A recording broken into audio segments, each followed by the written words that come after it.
আমার যার সাথে বিয়ে ঠিক হয়েছে সেই মানুষটা আমার চেয়ে বছর 10 বড়। তাকে আমি প্রচণ্ড রকমের ভয় পাই, যদিও তাকে ভয় পাওয়ার মতো কোনো কারণ নেই। উনি আমার সাথে সব সময় বন্ধুত্ব সুলভ আচরণ করেন, তবুও সে সামনে আসলে আমি ভয়ে আড়ষ্ট হয়ে যাই। আসলে পুরুষ মানুষকে আমি প্রচণ্ড রকম ভয় করি, তার চেয়ে বেশি ঘৃণা করি। আমার এখনো মনে আছে, আমি যখন সবে স্পষ্ট কথা বলতে শিখেছি, তখন রোজ দেখতাম বাবা মায়ের সাথে খুব রাগারাগি করে। প্রায়ই মায়ের সারা শরীরে রক্তিম রেখা দেখা যেত। মা শুধু আমাকে জড়িয়ে ধরে কাঁদতো। আমি তখন কিছু বুঝতাম না। বাবা আমাকে কোনো দিনও কাছে না টানলেও বাবা বলে এগিয়ে যেতাম আমি প্রতিবার। আর বাবা আমাকে বিদ্যুতের মতো ছিটকে সরিয়ে দিত। মায়ের কাছে শুনেছিলাম আমার একটা ছোট খেলার সাথী আসবে। সারাদিন মায়ের পেটে কান রেখে খেলার সাথীকে ডাকতাম, কিন্তু সে উত্তর দিত না বলে আমি গাল ফুলাতাম। আর তা দেখে মা খুব মিষ্টি করে হাসতো। আমি অবাক হয়ে দেখতাম। হুট করেই একদিন ঝগড়ার পর মা দৌড়ে গিয়ে দরজা লাগিয়ে দিল। আমি দরজায় টোকা দিতে দিতে কত কাঁদলাম, মা দরজা খুললই না। বিকেলে সবাই দরজা ভেঙে দেখে মা ফ্যানের সাথে ঝুলছে। আমি নিষ্পলক মায়ের দেহটির দিকে তাকিয়েছিলাম। মা মারা যাওয়ার সপ্তাহ না ঘুরতেই বাবা নতুন মা ঘরে আনে। নতুন মা আসার পর দিনেই আমাকে নিয়ে আসা হয় একটা হোমে। হোমে রেখে যাওয়ার পর আর কোনো দিন যোগাযোগ করতে আসেনি কেউ। আমি যেই হোমে বড় হয়েছি সেখানে শুধুই মেয়েদের আশ্রয় হতো। বড় দিদি থেকে শুরু করে শুধু দারোয়ান ছাড়া সবাই মেয়ে। কোনো এক অজানা কারণে আমি বড় দিদির খুব আদুরে ছিলাম। তাই যেখানে অন্যদের মাধ্যমিক পাশ করিয়ে তার জন্য কর্মসংস্থান বা বিয়ের ব্যবস্থা করে, সেখানে আমাকে নিজের কাছে রেখে উচ্চ মাধ্যমিক পাশ করিয়েছে। বড় দিদি কখনো বিয়ে করেননি। আমিও চেয়েছিলাম বড় দিদির মতো সারা জীবন নিঃসঙ্গ থাকব, কিন্তু ভাগ্য সহায় হলো না। সংস্থাগুলো হাত গুটিয়ে নিল আর হোমের আর্থিক সমস্যা দেখা দিল। তখন এক ব্যক্তি এগিয়ে আসলো, কিন্তু শর্ত, আমাকে সে বিয়ে করবে। কথাটা জানার পর আমার না করার কোনো সুযোগ ছিল না, কারণ বড় দিদি ছিল খুবই অসুস্থ। সেদিন পুরুষের প্রতি আমার তৃতীয়বার ঘৃণা জন্মেছিল। প্রথমবার জন্মের পর বাবার প্রতি। আমি এখনো শিউরে উঠি শুধুমাত্র কন্যা সন্তান জন্ম দেওয়ায়। একজন উচ্চ শিক্ষিত মানুষ কিভাবে এরকম পশু রূপ ধারণ করতে পারে? দ্বিতীয়বার ঘৃণা জন্মায় আমাদের দারোয়ানের প্রতি। তার হিংস্র চোখের চাহনি দেখেছি বহুবার। ভয়ে আড়ষ্ট হয়েছি, কিন্তু মুখ ফুটে কাউকে কিছু বলতে পারিনি। আমি আমার স্বামীকে ভয় পেতাম, তা হয়তো উনি বুঝতেন।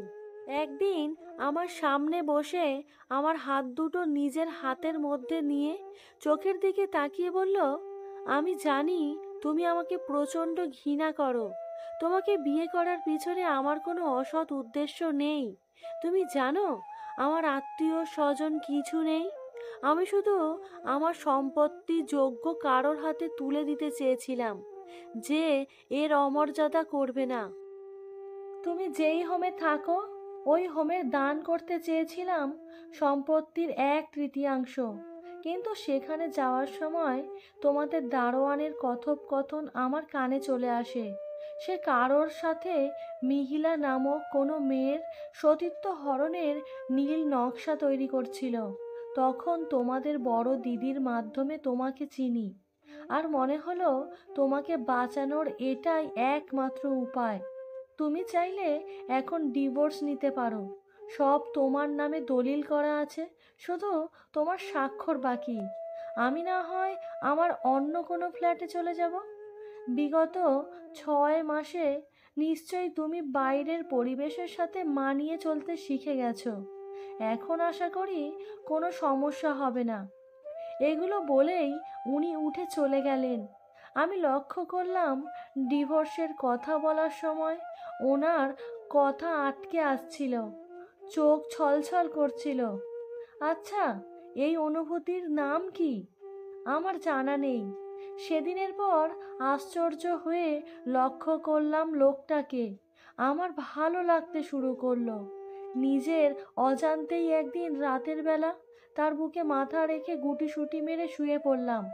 অন্য রকম একটা প্রশান্তি অনুভব করলাম। সে আমাকে শেখালো এই অনুভূতির নাম ভালোবাসা। আমি তাকে ভালোবাসতে লাগলাম আমার সর্বস্ব দিয়ে। ভয় পাওয়ার ব্যাপারটা আমার মাথা থেকে একদমই চলে গেল। বরং উনি আমার কাছে না থাকলে আরো অস্থির লাগে। একদিন মাথা ঘুরিয়ে পড়ে গেলাম। জ্ঞান ফেরার পর দেখলাম আমি বিছানায় শোয়া। সে আমার মাথার পাশে বসে আছে, আর ডাক্তার আমার হাত ধরে পালস দেখছে। হাসি হাসি মুখ করে আমাকে বলল, সুখবর, তোমাদের ঘরে ছোট্ট নতুন অতিথি আসছে। তারপর ওনার দিকে তাকিয়ে বলল, কি রাতুল বাবু, মিষ্টি মুখ করাবেন না? সে ডাক্তারকে নিয়ে বের হতেই এক রাশ ভয় আমাকে ঘিরে ধরল। আমি যে মানুষটাকে বড্ড ভালোবেসে ফেলেছি, এখন যদি মেয়েবাবু হওয়ার জন্য সেও বাবার মতো আচরণ করে, আমি সহ্য করতে পারবো না, একদমই পারবো না। আমাকে আতঙ্কিত হয়ে বসে থাকতে দেখে সে এসে নিজের বাহু ধরে টেনে নিল। তারপর মাথায় হাত বুলিয়ে দিয়ে বলল, কি হয়েছে আমার পিচ্ছি বউটার? এই সময় এরকম করলে আমার মেয়ের সমস্যা হবে তো? আমি মাথা তুলে বিস্ময়ের চোখে জিজ্ঞাসা করলাম, মেয়ে? হ্যাঁ, আমি চাই আমাদের প্রথম মেয়ে হোক। কেন, তোমার কি ছেলে পছন্দ? এটা হলেও আপত্তি নেই।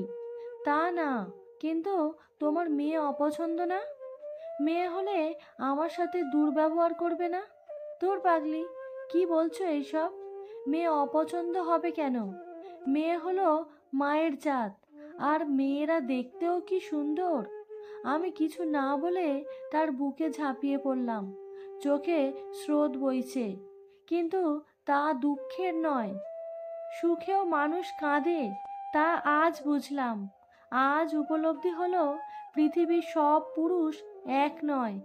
যে আমায় জন্ম দিয়েছিল সে কাপুরুষ হলেও যার জন্য আমার জন্ম হয়েছে সে সত্যিকারের পুরুষ।